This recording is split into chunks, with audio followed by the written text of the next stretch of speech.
Good morning everyone. आज का topic है मौर्य प्रशासन। मगध शहरी केंद्र, शिल्प एवं व्यापार केंद्र के रूप में अपना स्वरूप ग्रहण कर चुका था। राजकीय आय बढ़ाने हेतु राज्य ने करारोपण की प्रक्रिया एवं अधिशेष उत्पादन पर नियंत्रण का प्रयास शुरू कर दिया था।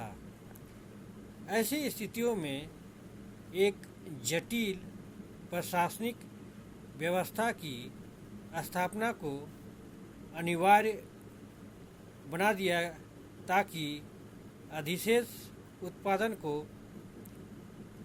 हासिल करने के लिए तथा उसके नियमन एवं पूर्ण वितरण की समस्या का समाधान निकाला जा सके।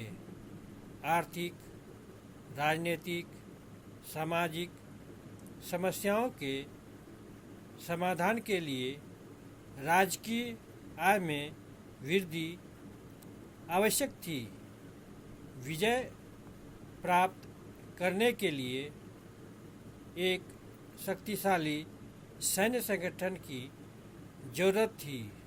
इसलिए मौर्य प्रशासन ने परंपरा से चली आ रही पद्धतियों एवं संस्थाओं को एक ठोस आधार प्रदान किया तथा नवीन संकल्पनाओं को, जैसे चक्रवर्ती राज की अवधारणा, वास्तविकता में बदलने का प्रयास किया। प्रशासन के मूल में साम्राज्यवादी आस्था को बनाए रखने के साथ साथ प्रजा के कल्याण को प्राथमिकता देने का प्रयास किया। मौर्य प्रशासन की जानकारी हमें मेगास्थनीज की इंडिका, कौटिल्य के अर्थशास्त्रों एवं अशोक के शिलालेखों से मिलती है। मौर्य प्रशासन का उद्देश्य राज्य को स्थायित्व प्रदान करना, अधिक से अधिक कर वसूल करना और लोक कल्याणकारी कार्य करना था। उस प्रशासन की शुरुआत चंद्रगुप्त मौर्य के समय में हुई, परंतु आगे भी यह व्यवस्था परिवर्तित एवं संशोधित रूप में चलती रही। मौर्य प्रशासन को हम 3 टॉपिक अंतर्गत इसका व्याख्या कर सकते हैं। प्रथम केंद्रीय प्रशासन, द्वितीय प्रांतीय प्रशासन, तृतीय स्थानीय प्रशासन। सबसे पहले हम केंद्रीय प्रशासन पे चर्चा करते हैं। केंद्रीय प्रशासन में पहला जो आता है वो है राजा।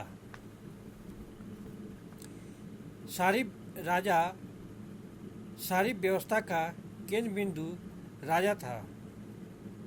उसे कानून बनाने का अधिकार प्राप्त था।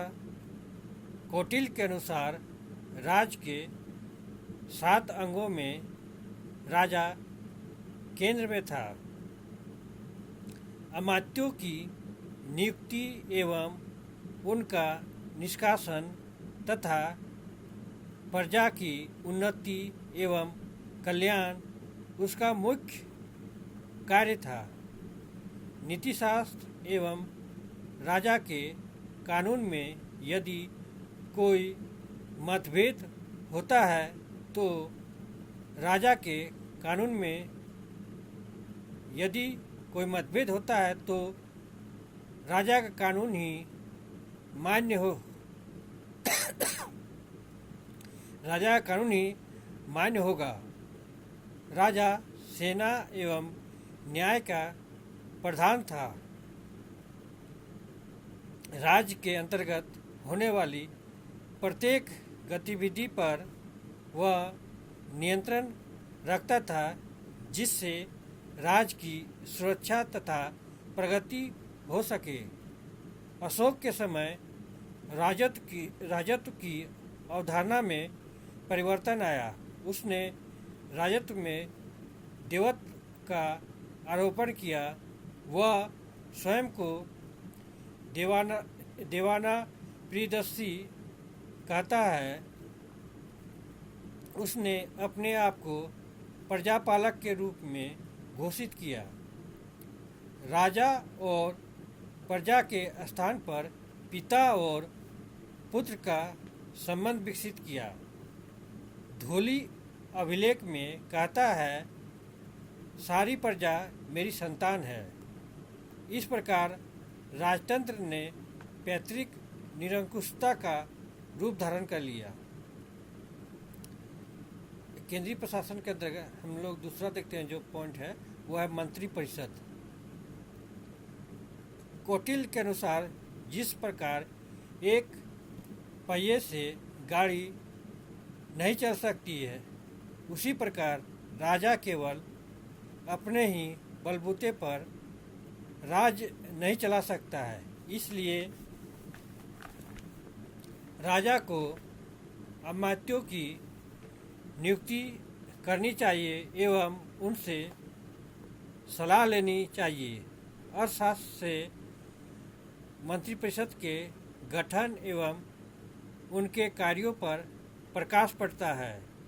राजा को सलाह देने के लिए एक मंत्रिपरिषद थी और कभी कभी वह राजनीतिक अवरोध का कार्य करती थी, किंतु परिषद के अधिकार सीमित थे, क्योंकि मंत्री की नियुक्ति राजा के द्वारा ही की जाती थी। मंत्रियों के लिए कुछ अर्हताएं निर्धारित थी।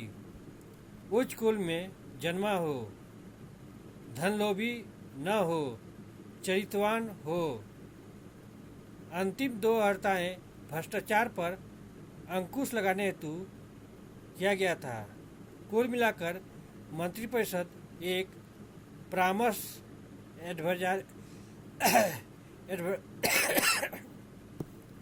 परामर्श देने वाली समिति थी। तीसरा देखते हैं, नौकरशाही। मौर्य प्रशासन में एक विस्तृत एवं श्रेणीबद्ध नौकरशाही का अस्तित्व था।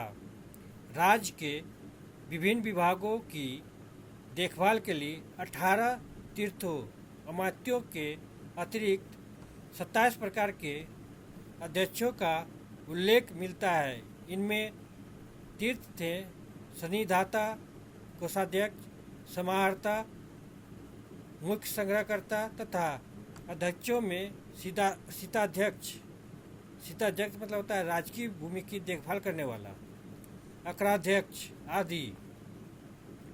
ये अध्यक्ष राज्य की प्रशासनिक व्यवस्था के अतिरिक्त सामाजिक आर्थिक जीवन को भी नियंत्रित करते थे। इन अध्यक्षों की सहायता के लिए अन्य कई निम्न स्तर के अधिकारी भी होते थे।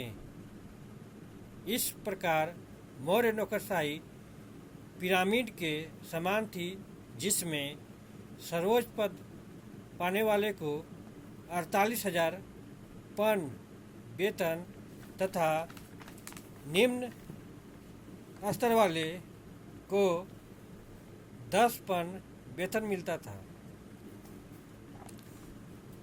अगला देखते हैं, गुप्तचर प्रशासन।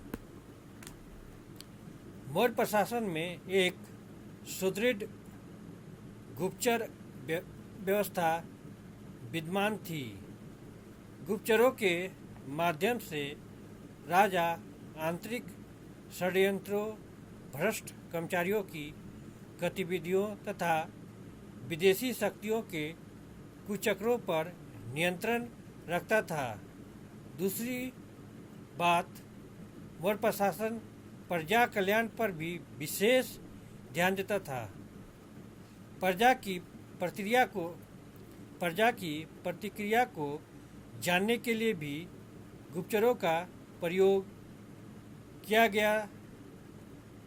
ये गुप्तचर युवराज से लेकर जनसाधारण तक की गतिविधियों पर नज़र रखते थे। अशोक ने अपने गिरनार अभिलेख में कहा है कि गुप्तचरों की राजा तक पहुंच सदैव रहनी चाहिए, चाहे वह भोजन कर रहा हो या आराम या उद्यान में हो। गुप्तचरों की दो श्रेणियां थीं। पहली संस्था, जो एक ही स्थान पर संस्थाओं में गठित होकर गृहपति, विदेहक, तापक आदि के रूप में कार्य करते थे। तो दूसरी श्रेणी संचार की थी, जो भ्रमण कर सूचनाएं एकत्र करते थे। अगला पॉइंट है न्याय एवं दंड व्यवस्था। मौर्य काल में सुदृढ़ न्याय एवं दंड व्यवस्था विद्यमान थी। यद्यपि न्याय व्यवस्था का प्रधान भी राजा था। यद्यपि राजा की तरफ से अनेक न्यायालय स्थापित किए गए थे। सबसे नीचे ग्राम न्यायालय, उसके ऊपर संग्रहण, द्रोणमुख, स्थानीय, जनपद न्यायालय थे। सबसे ऊपर केंद्रीय न्यायालय था। न्यायालय दो प्रकार के थे। धर्मस्थीय को दीवानी न्यायालय कहा जाता था, एवं कंटक शोधन को फौजदारी न्यायालय कहा जाता था। अपराधियों को अंगभंग एवं मृत्युदंड की सजा दी जाती थी। इस न्याय व्यवस्था का उद्देश्य आर्थिक व्यवस्था, कर वसूली का सुचारू रूप से संचालन करना था। साथ ही विशाल मौर्य साम्राज्य की जटिल एवं बृहत सामाजिक एवं प्रशासनिक व्यवस्था में व्यवधान का निदान करना था। अगला देखते हैं सैन्य प्रशासन। मौर्यों ने एक विशाल एवं अस्थायी सेना का गठन किया था। इसी सेना के बल पर मौर्यों ने अपने साम्राज्य का विस्तार किया। अर्थशास्त्र एवं मेगास्थनीज द्वारा सैन्य प्रशासन की विस्तृत चर्चा की गई। इसके अनुसार सैन्य संगठन निम्न 6 समितियों के द्वारा चलाया जाता था। पैदल सेना, गज सेना, रथ सेना, यातायात समिति, गज सेना समिति।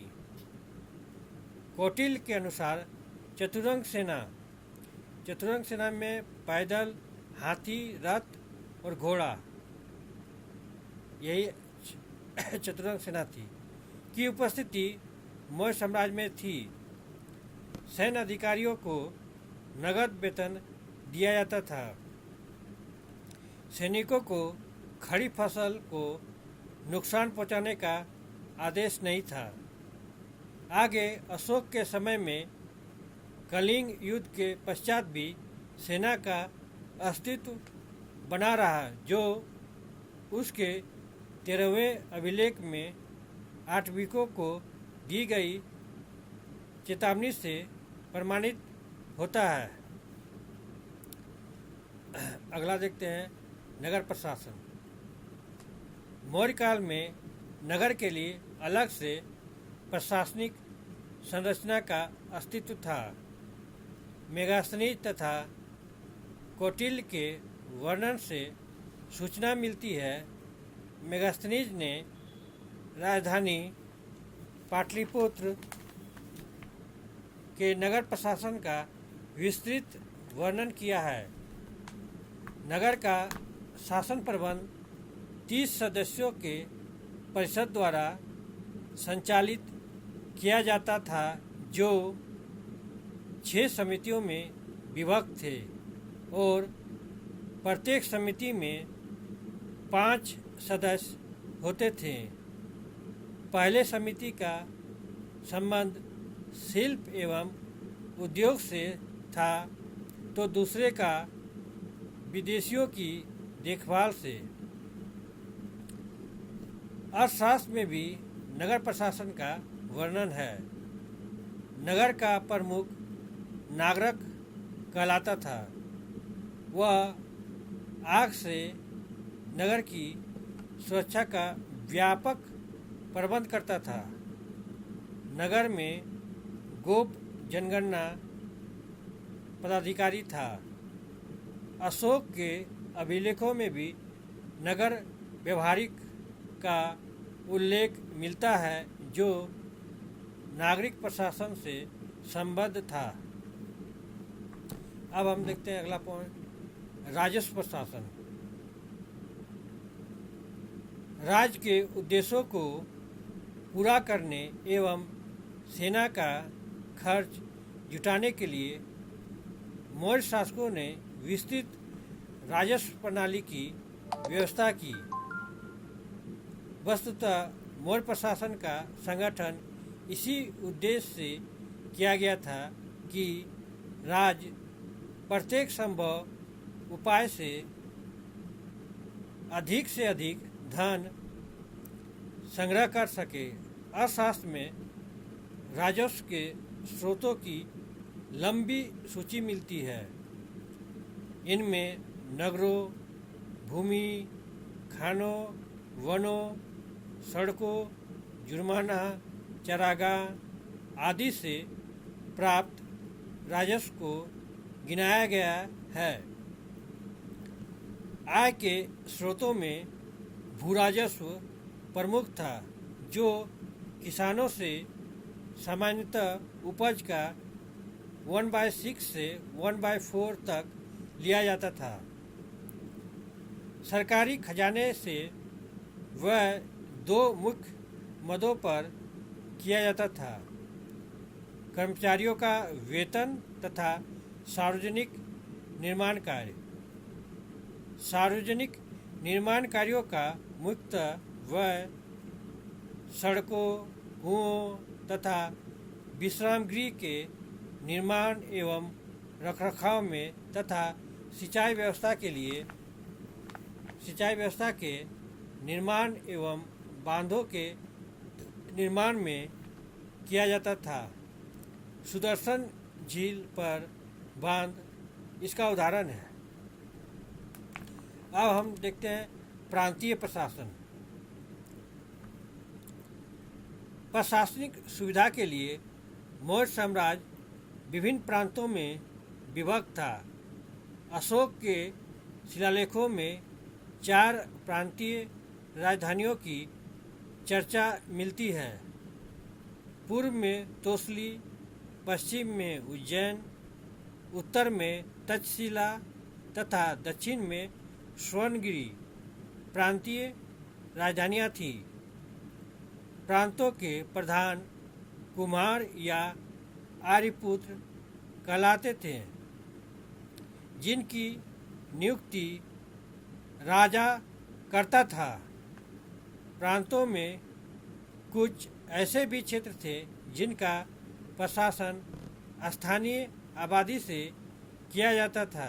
जैसे चंद्रगुप्त के समय जूनागढ़ का गवर्नर पुष्यगुप्त था, जबकि अशोक के समय यवनराज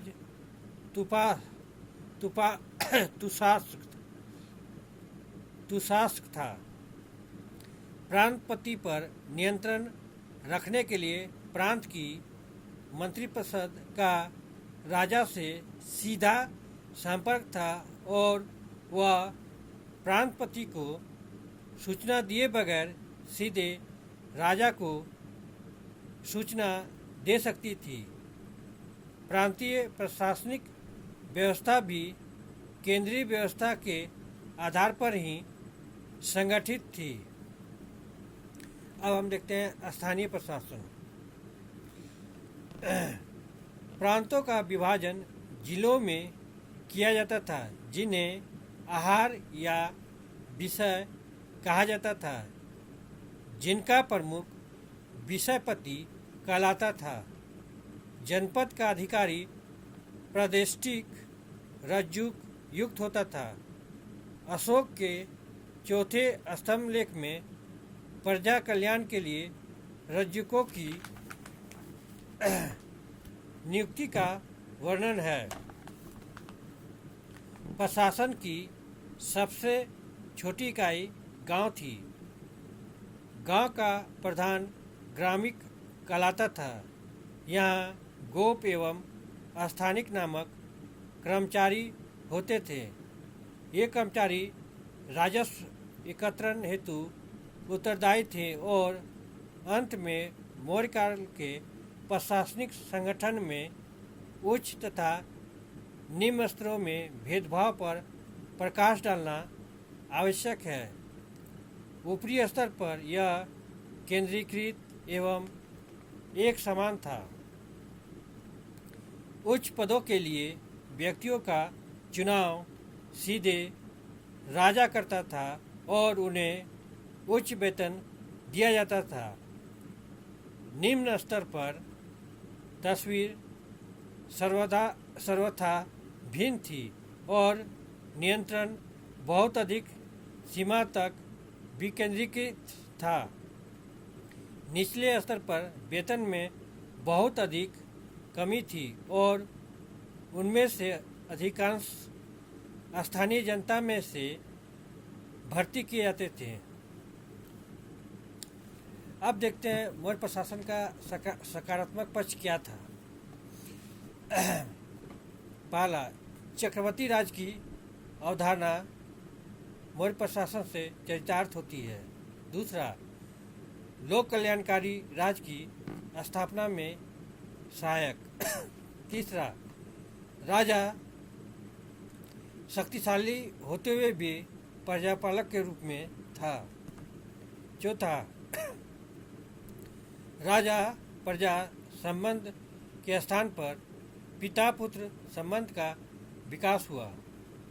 पांचवा, प्राकृतिक संसाधनों के पर्याप्त दोहन हेतु प्रशासनिक मशीनरी सक्षम, फलतः व्यापक सार्वजनिक निर्माण कार्य मौर्य काल में हुआ था।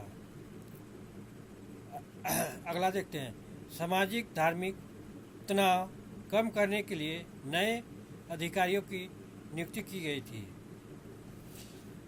अब मौर्य प्रशासन का नकारात्मक पक्ष क्या था। प्रथम, अतिरिक्त नौकरशाही ने साम्राज्य के आर्थिक व्यय को बढ़ा दिया। फलतः आगे चलकर साम्राज्य के पतन में एक कारक के रूप में सामने आया। दूसरा, प्रशासन का नागरिक जीवन में व्यापक हस्तक्षेप, फलतः स्वतंत्रता बाधित हुई। तीसरा, अत्यधिक केंद्रीकरण। इन्हीं शब्दों के साथ मैं अपने टॉपिक को यहीं विराम देता हूँ। अगर आप लोग को इस टॉपिक से संबंधित कोई भी प्रश्न हो तो अपना प्रश्न आप कमेंट बॉक्स में जाके पूछ सकते हैं। Thank you. जय हिंद।